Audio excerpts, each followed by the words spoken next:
We as real estate brokers are almost always asked, how is the market? What's going on in the market? I get this socially, I get this in business from other agents. It's a very common question, and honestly, we need to have the answer for this. Historically, I have always answered this question honestly, with candor, and with a positive outlook. There is no reason to be negative in this business. Buying and selling real estate is a long play. I've been doing this for 20 years. I've seen maybe 1 or 2 years where it was probably a bad idea to buy something, but long-term, we're way past those values, and your net worth might fluctuate day to day, year to year in real estate, but owning real estate long-term is a good idea. So have your answers dialed, understand what's happening in the marketplace. My answer today is still honest and with a positive spin, but there's a reality in this marketplace that you guys have to understand. The transactions are down across the board. Why? We have historically low interest rate, housing inventory, and relatively high interest rates compared to what we've seen in the past 2 or 3 years. We have 75% of our homeowners are locked into an interest rate below 4%. So what does that mean? We're going to do some math on this call. It's important. If the average homeowner has a $400,000 mortgage and they put down 20%, not including tax and insurance, their mortgage payment is about $1,400 a month. Okay, we're taking into consideration they have a 3.5%, 4% interest rate, $400,000 home, $1,400 a month payment. That's their budget. If the same buyer was purchasing a property today at a 7.5% interest rate, their payment would be $2,200 a month. That is an $800 a month increase, or a 35% increase. When you say it as a percentage, it seems like a lot more, but that's a huge delta. We do have some sellers in the marketplace, but they're only selling for a reason. The casual seller who's trying to keep up with the Joneses, maybe got a raise, they're not interested in selling. They don't want to let go of their 4% rate. So the relocation, the divorce, the downsize, and people that might be upsizing or cash buyers are in the marketplace. The casual seller buyer has left the marketplace, and that is creating the inventory crunch. Here's a little more math. The typical upsizing client who would be selling a $400,000 home, let's call it 1,400 square feet in our marketplace ballpark, they want a little more space. They want 25% more space is kind of the norm when I'm talking to clients. So they're looking for an additional 300 square feet or a 1,700 square foot home. They're selling a $400,000 house with a 3.5% interest rate, and they're buying a $500,000 house at a 7.5% interest rate. Like I mentioned, $1,400 was their previous mortgage. They're getting 25% more space. Their new payment is going to be $2,800 a month. They're literally doubling their payment for 25% more space. Not doubling their space, but doubling their payment. So these sellers, these buyers are smart people.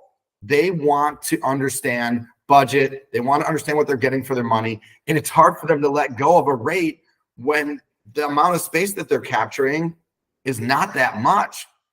What I usually say is these are first world struggles, but honestly, these sellers are not stupid. Why would they double their payment for 25% more space? That's the inventory crunch that we're seeing on the sales side. Home builders and developers also slowed their buying and building over the past 2 years. There was a lot of things that came out of COVID, supply chain issues, land pricing itself was higher. Builders are also dealing with higher interest rates. Construction loans are significantly higher than what they were pre or even during COVID, when we were talking about 3-4% interest rates and construction costs are 5%. But we're also looking at a labor shortage. So basically, it was a challenge for developers to make money in this economy. So they slowed their roll and they did not crank out as many houses as they typically would. So the new inventory is also down.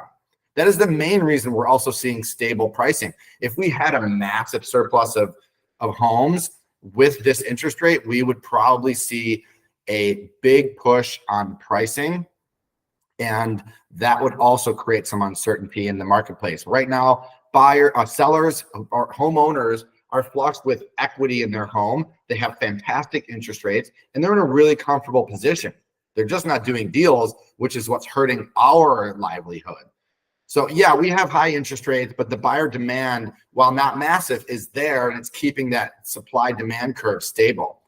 We will see an increase in buyer demand and real estate inventory when real estate interest rates drop below 5% or hover near 5%. When will that be, Matt? And you're going to get that question. It is not going to happen this year. We'll probably stay stable, steady at that 7% rate through 2023. I am optimistic we'll start seeing sixes, maybe a high five in 2024. But you guys have to continue to build your sphere of influence and be ready when this market does move. You'll do deals in this marketplace, but across the board, no matter what your brokerage, what your brand is, you are down year over year in sales because of the lack of inventory and the lack of buyer demand. Better times are on the horizon, I promise you. These markets, they ebb and flow, and these weed out the part-time agents, the casual real estate brokers. So stick through this tough time. It builds character. And again, keep data mining and be positive. The real estate profession is a long play also. You don't just pop in and think it's a good idea to be a real estate broker. You have to be a committed agent. So this is the type of information that should roll off your tongue. Stay current in your market and know what is happening. I used to have searches set up in the MLS that would shoot to me every single day in markets that I was super active in. I wanted to know what the new listings were. I wanted to know what pricing was doing. And I just wanted to stay current. So you guys should have that mentality of education always. Thanks for joining. Let me know if you guys have any questions.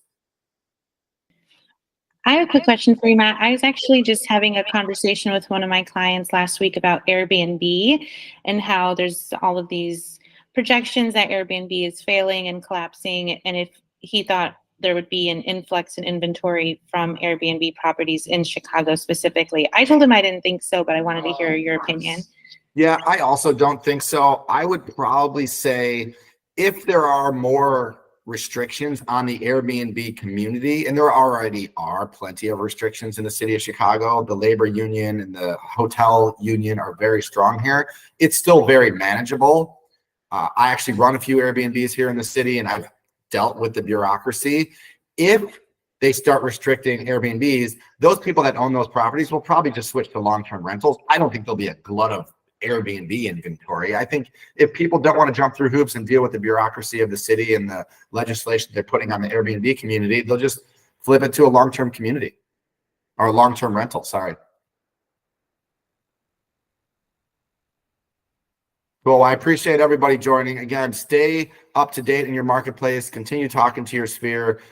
This is a tough market because of the interest rates and the lack of supply. I know a lot of people are out there with buyers and firing off offers in multiple offer situations. Just stay the course. There'll be good times on the horizon. Cool. Thanks, Matt. See you guys. Thank you, Matt. Thank you.